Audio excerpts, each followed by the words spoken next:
welcome to Fireside Chat, and I'm here with Mike Buchanan as well as Mike Stevenson, but I'm just going to call him Doctor for the rest of this call, just so I don't confuse myself.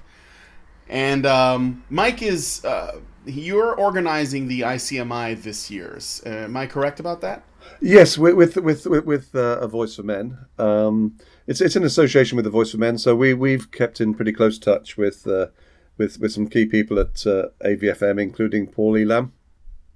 All right.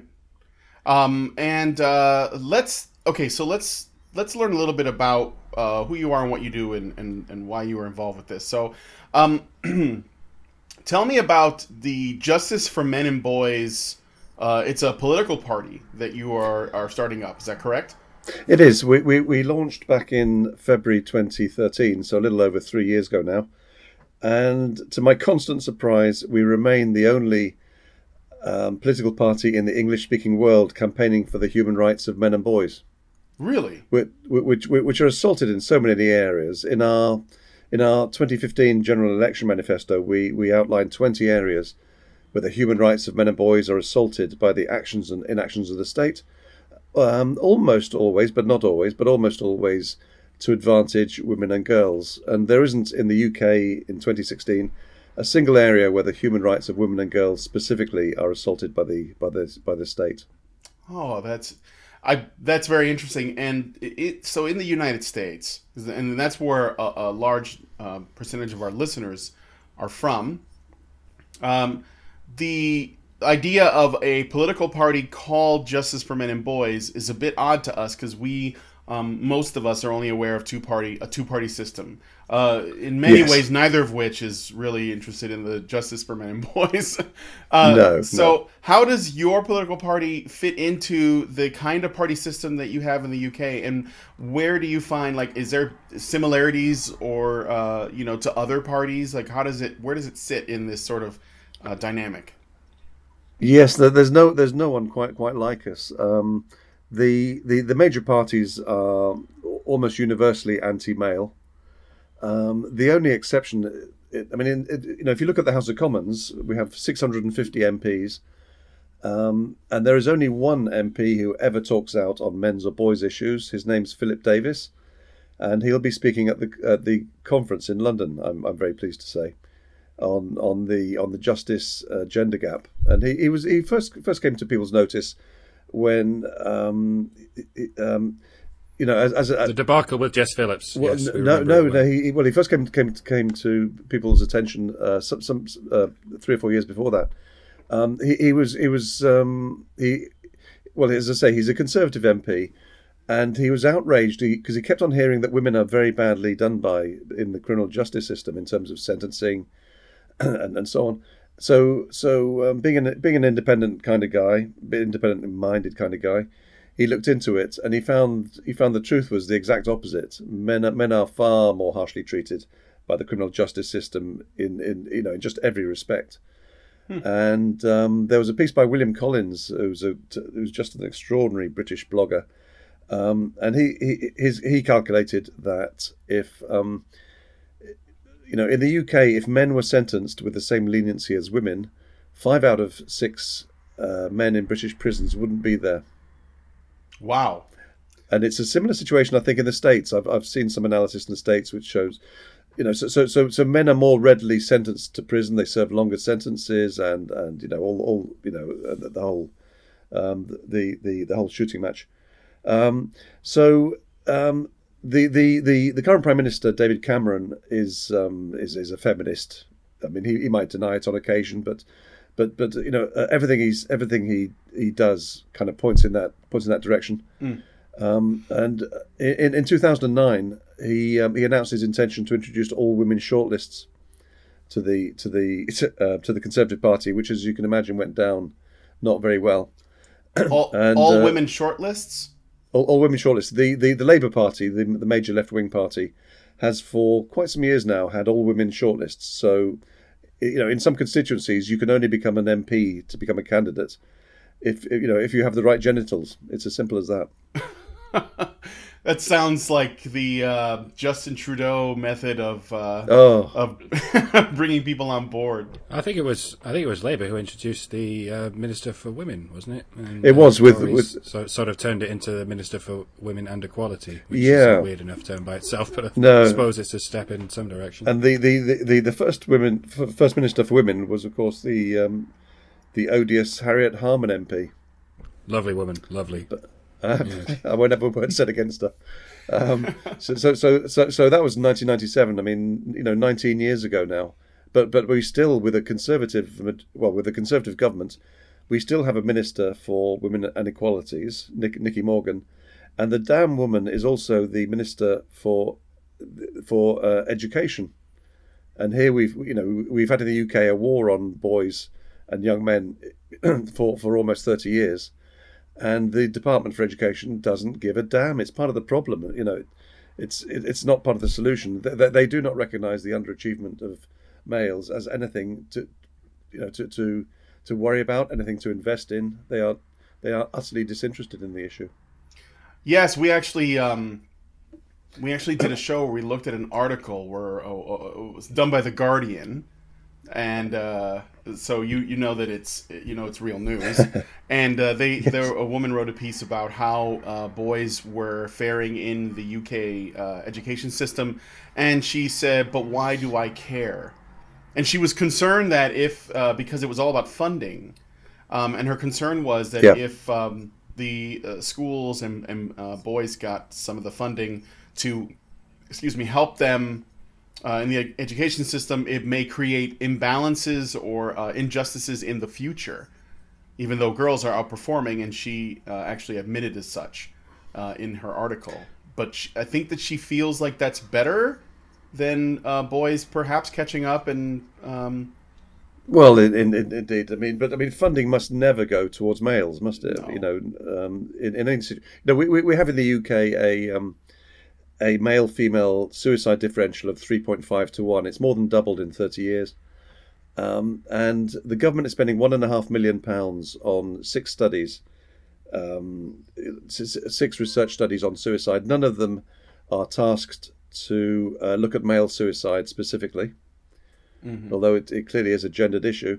So that's £1.5 million. And at the same time, the government is spending £30 million encouraging more women into engineering.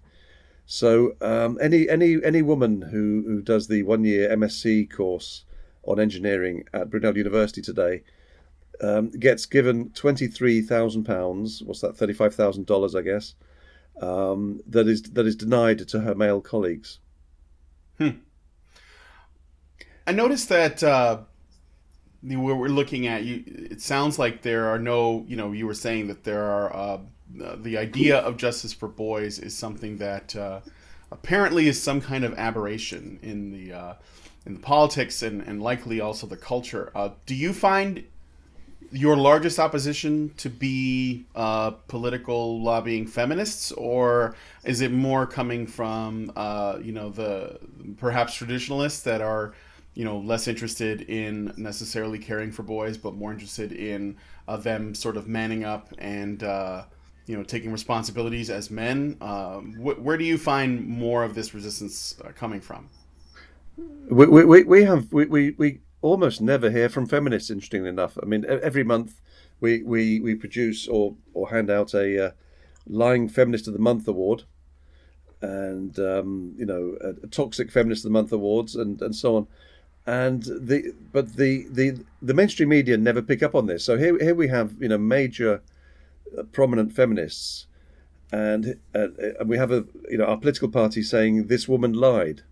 But the media never pick up on it. It's really quite extraordinary. They sort of leave us alone and hope we'll go away, and we aren't going to go away. That's for sure. Well, they couldn't. If they start to acknowledge you, they'd have to examine the lying feminists that you're talking about. And speaking of lying feminists and toxic feminists, in your opinion, how much anti-feminism do you feel is needed to engage in order to make progress advocating for boys? Do you see the feminism as an obstacle, and if so, how big of an obstacle do you think it is?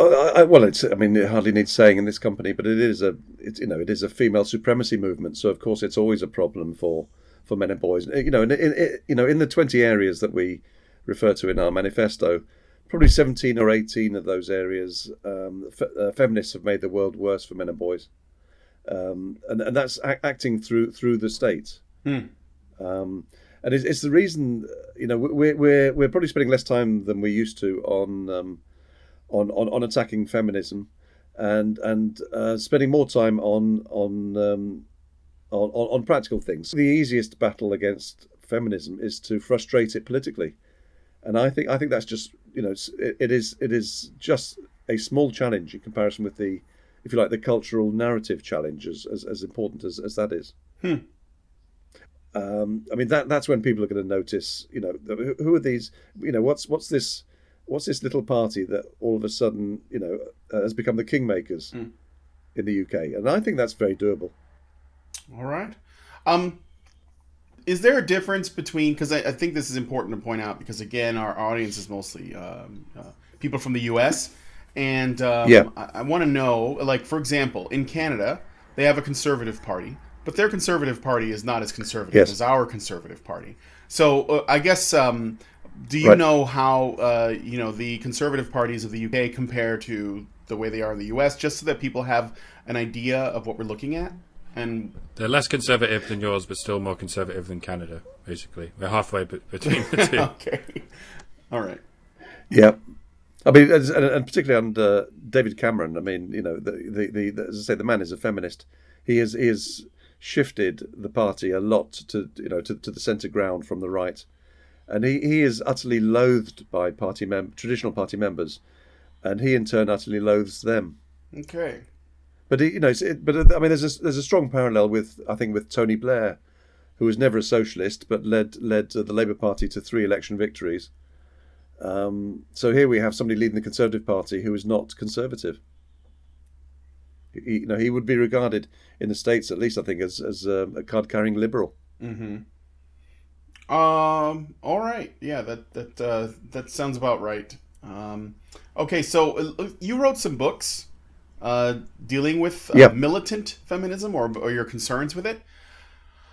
And could you talk a little bit about the books? Sure. The first one was inspired by David Cameron's decision, as I mentioned earlier, to or his wish to introduce all women shortlists. So that was called David and Goliath. David Cameron, heir to Harman, and it was a part of a slow awakening to just how evil radical feminism was. And I wrote a book after that. I spent 30 years as a business executive, and I was sick to death of hearing about the glass ceiling, which to me is just nonsensical. In 30 years, I never saw any evidence of anything like it. If anything, women were preferenced in recruitment and promotional terms. And my last book, which is selling quite well, I'm pleased to say, is Feminism: The Ugly Truth. And it's going very well. It was published as an ebook in 2012, and I updated it slightly and published it as a paperback just a few months ago. But it's selling nicely. Yes, well, that's good. And speaking of your last book, the one before Feminism: The Ugly Truth, it's The Glass Ceiling Delusion: The Real Reasons More Women Don't Reach Senior Positions. Yes. I think that this related to something that you are also heading up or involved with, called the Campaign for Merit in Business. Yes. Yes. So how I want to know, or at least the people who are listening would like to know, how did you research for this campaign, and what were some of tell me about the studies that you cited and what they uncovered. Okay. Well, if you go back to 2010, David Cameron was the head of a coalition with the Liberal Democrats, and one of the first things he did, which was very odd for a Conservative, was to appoint a Labour peer, Lord Davis of Abersock, to write a report on how, not whether, but how, to increase the proportion of women on major corporate boards. Again, a quite extraordinary thing for a Conservative Prime Minister to do, but that's what he did. And the result of that was the appalling Davis report in 2011. and it was just from beginning to end, it was just feminist propaganda, and what once you sort of recognise the way people write, I could name the feminists who wrote most of the content of that report.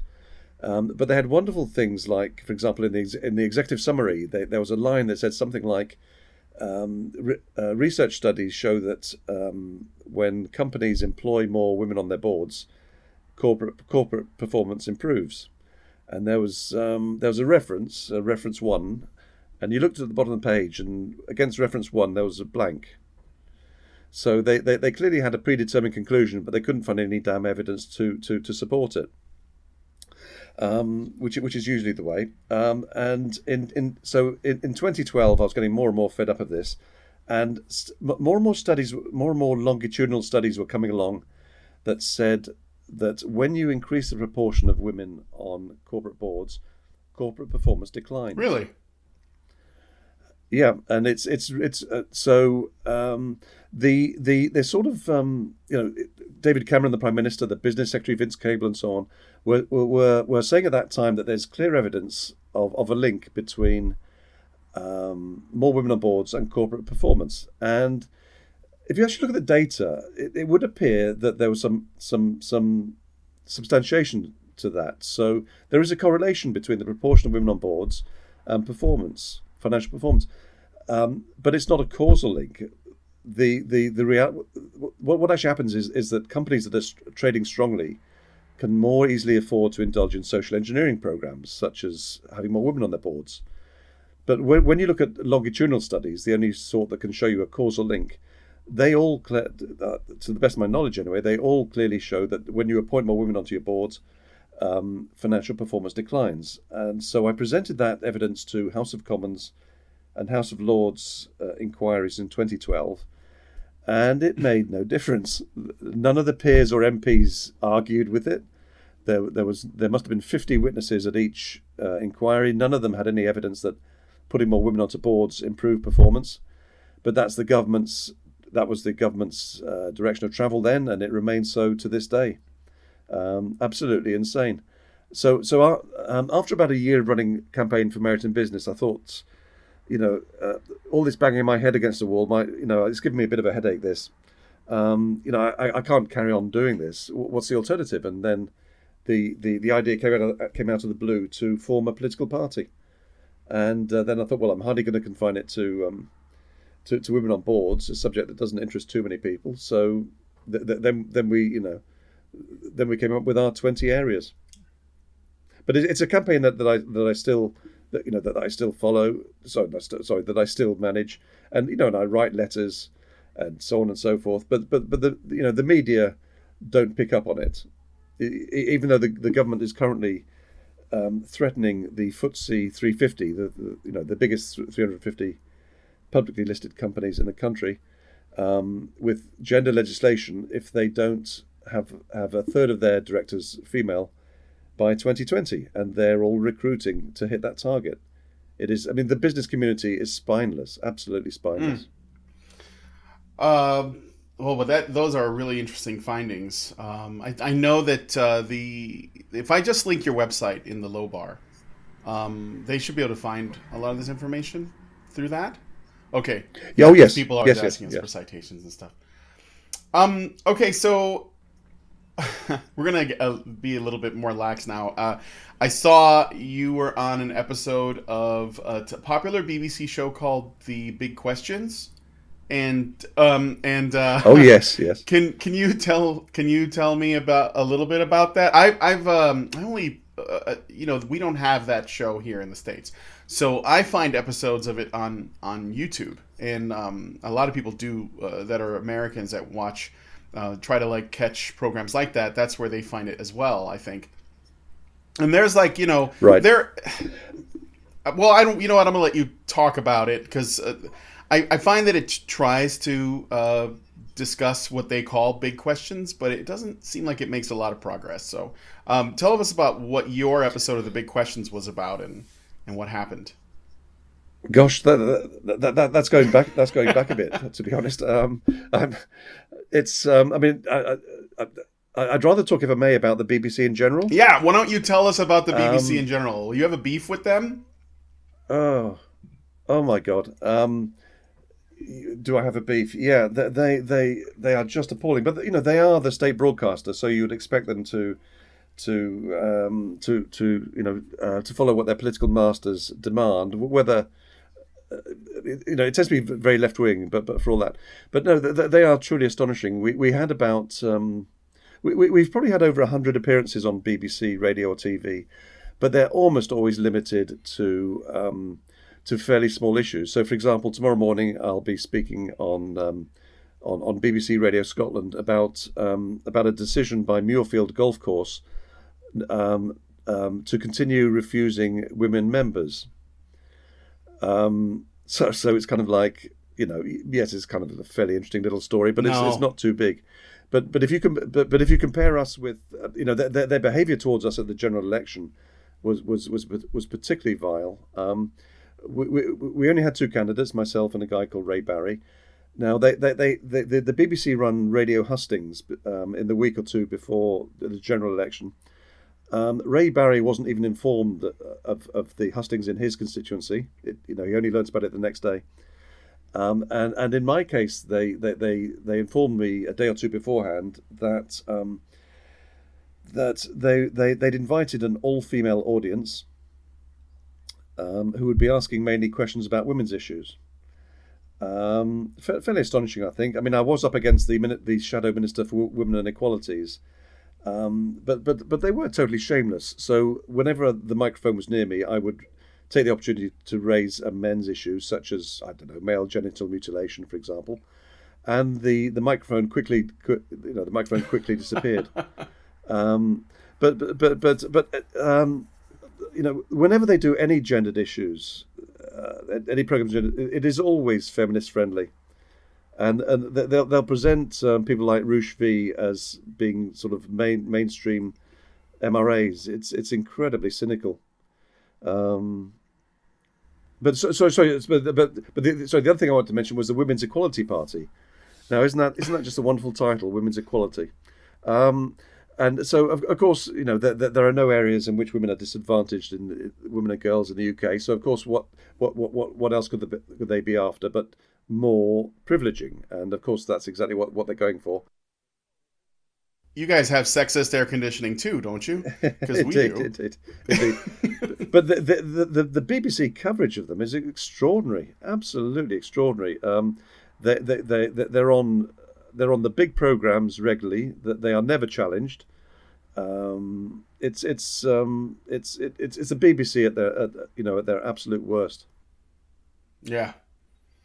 And so you were saying BBC Scotland, and this was about what was the story again? It was the story. Yeah, it's one of the most famous Scottish golf courses, Muirfield, and the organisation who runs British Golf run the Open every year, and they've basically made a decision under pressure from feminists that they will only permit courses which allow women members, club members, and Muirfield is one of the last to hold out, and they've just had a vote of their members, and the members voted to keep to keep the status quo. So is it the last male safe space in the country, do you think, apart from the toilets, of course, the good old toilets?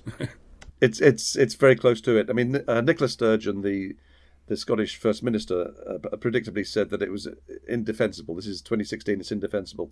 Of course, she has nothing to say about all women clubs and all women golf clubs and all women this and all women that. And it's just the old shaming tactics. But they almost always work. But here's a rare example of a bunch of guys who decided to strap on a pair and not, and draw a line in the sand. And good for them. Yes. We'll keep an eye on that to see what happens, because I'm curious about that. So let's see. We're doing the ICMI this year, and it sounds like there's a lot of people that are going to be there. what are some of the guests that you're looking forward to seeing the most, both speakers and just people who are just coming to see the talk? Oh wow! I'll be shot if I come up with favourites, but I mean, people are very much looking forward to the honey badgers. It kind of goes without saying. Really? Oh yeah, hugely. Yeah, yeah. They have a huge fan base over here, and I'm not sure I should relate this story, but feel free to broadcast it. I mean, like an awful lot of MRAs, I've always been slightly in awe of Karen Strawn. Oh And yeah. I told myself in the month or two before Detroit, when you meet Karen, don't stare at your shoes and say, "Big fan." So I met her in the car park, where the venue was, and she came out of the car, and I pretty well stared at my shoes and said, "Big fan." And she looked. Oh my! Her face sort of said, "Oh my God! If one more man does that, I'll have to. I'm going to kill somebody." But no, I think they're all just amazing. Janet Bloomfield, Hannah's coming over, which is wonderful. Janice Fiamengo has a big and really growing fan base over here. Yeah. And she was actually who inspired a guy called Martin Evison, who's a professor here, to speak at the conference. There are just so few academics that have the spine to speak out about what's going on. And very few with tenure, like Janice. Indeed, yeah. So, but there's going to be so many great speakers. I mean, the Philip Davis MP. I'm sure that's going to be a highlight of the thing. But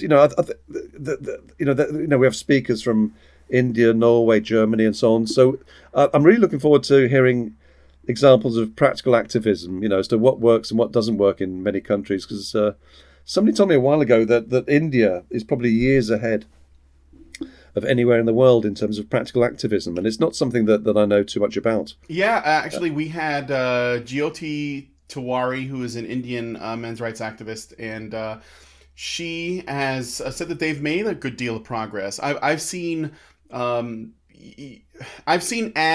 sort of PSAs, videos that are done at the quality level that you might find with feminist videos, where you could tell that there was a budget and a lot of thought and a lot of talent that went into it.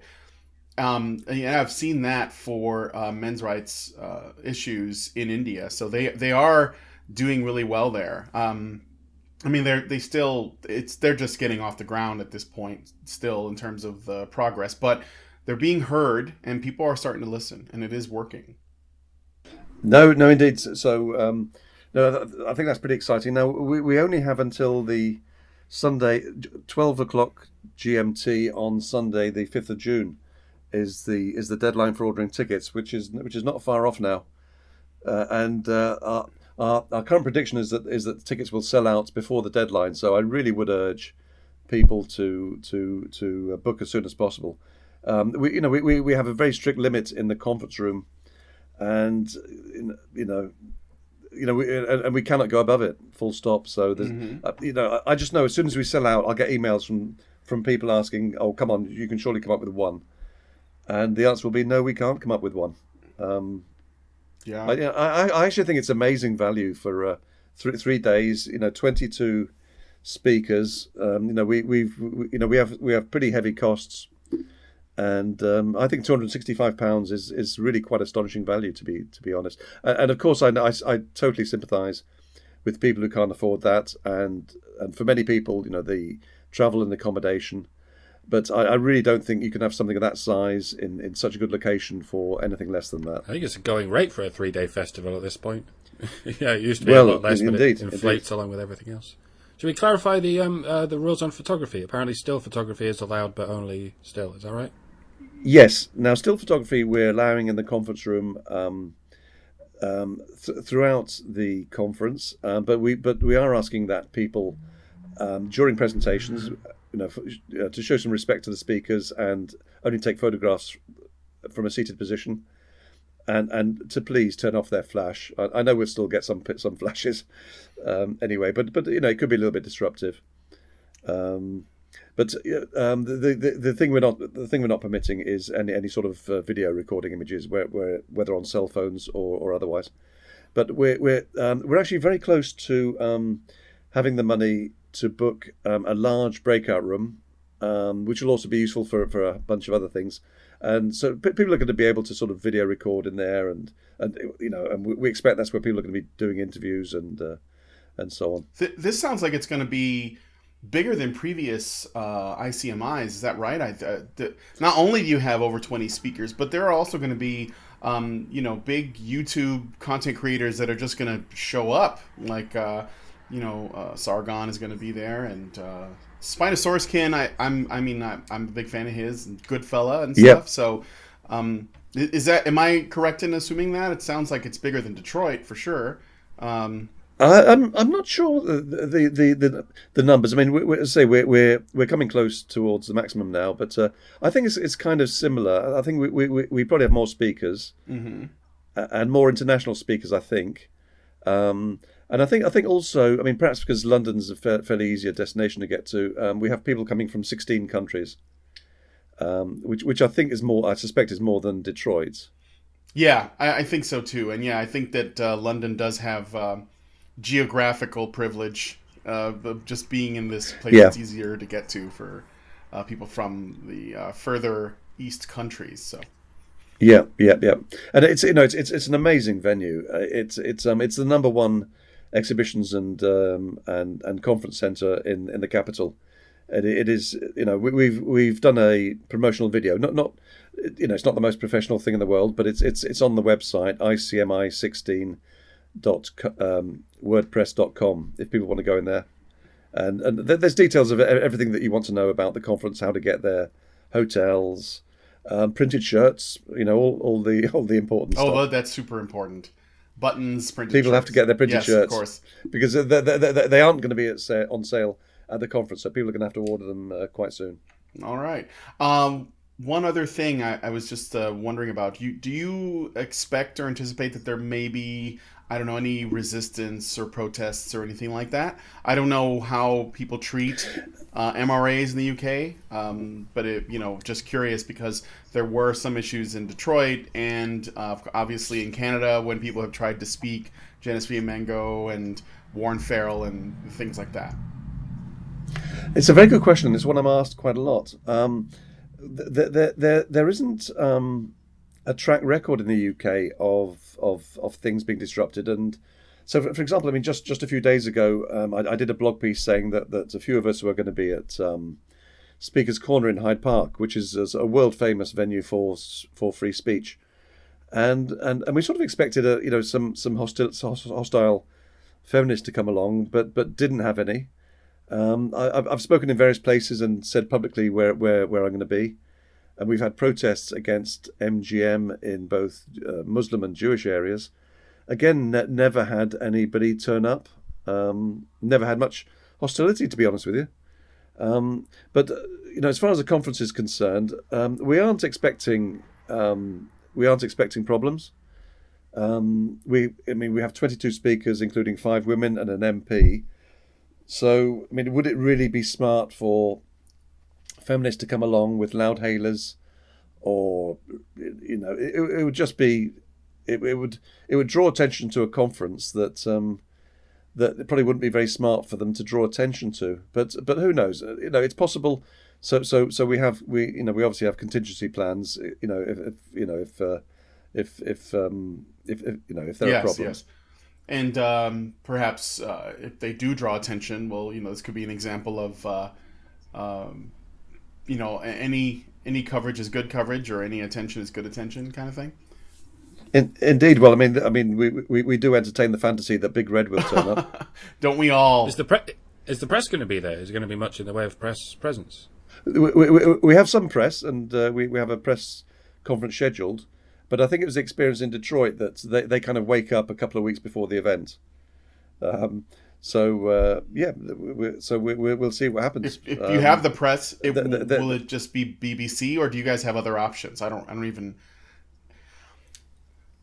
Well, as I say, the BBC are not friendly towards us, to put it mildly. I mean, they try and ignore us. So I'd be astonished if they devoted any resources to it at all. But they're hardly the only game in town these days, are they? So we have some interesting. A couple of important journalists are going to be there for the duration. Good. So we are expecting some interesting. Some interesting coverage. Yeah, we don't have the equivalent of MSNBC over here. We have a lot of very snooty people who hate us, but they don't have money to burn, so they just leave us alone. Yeah, I was going to say, even though the United States doesn't, on paper, have any sort of state-funded, state-interested news press outlets, basically most of our news media is bought and paid for in some way. So it has its own agendas. Right. Okay. We are planning to put all the presentations onto YouTube in due course. We investigated live internet streaming, but came to the conclusion it would cannibalize. It would cannibalize sales, and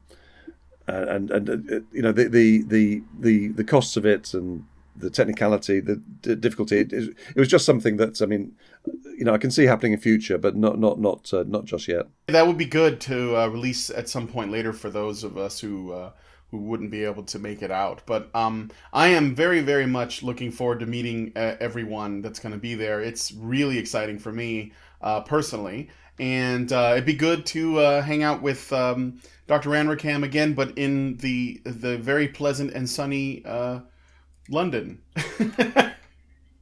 Can't make any promises, I'm afraid. No, I promise you good weather, Brian. The good doctor is being very negative. I promise I will not die.